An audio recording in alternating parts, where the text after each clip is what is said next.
तुम्ही म्हणताय की माझ्या रूममध्ये आलेच नाहीत, शेवटी 4 वाजता आलेत. इतर कलाकारांच्या रूममध्ये गप्पा मारत बसले होते. तर इतर कलाकार त्यांच्याबरोबर कोण होते हेही मला सोशल मीडियात सांगायचंय. इतर कलाकार म्हणजे त्या एपिसोडमध्ये होते मंगल गाणी दंगल गाणी मेरी आवाज सुनो, आवाज की दुनिया याचे संस्थापक आणि खूप मोठे व्यक्तिमत्व अशोक खांडे सर. आणि दुसऱ्या रूममध्ये होते बोलक्या बाहुलीकार रामदास पाध्ये सर. मी यांच्या रूममध्ये गेलो होतो आणि मी गप्पा नव्हतो मारत, कारण साधारणपणे त्यांचं वय आणि माझं वय याच्यात खूप फरक आहे.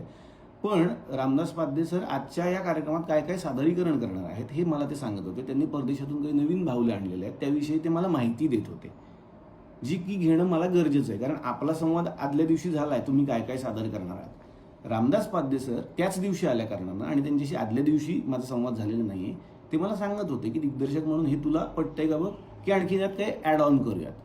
सेम अशोक खंडे सरांनी त्यांचा एक मोठा ताफा आणलेला होता, जे की गाणार होते, नृत्य करणार होते आणि ते रात्री शूटिंग वेगळं होणार होतं आपल्या गप्पांनंतर. तर ते सांगत होते कुठली कुठली गाणी आपण यामध्ये घेऊ शकतो, कुठल्या कुठल्या गोष्टी आपण सादर करू शकतो. साधारणपणे सर जेव्हा दिग्दर्शकीय धुरा सांभाळायची असते, प्रत्येकाला माझ्या पद्धतीनं वेळ देणं जेवढा शक्य होता, गरजेचा होता, तेवढा मी आत्तापर्यंत हवाईमध्ये दिलेला आहे.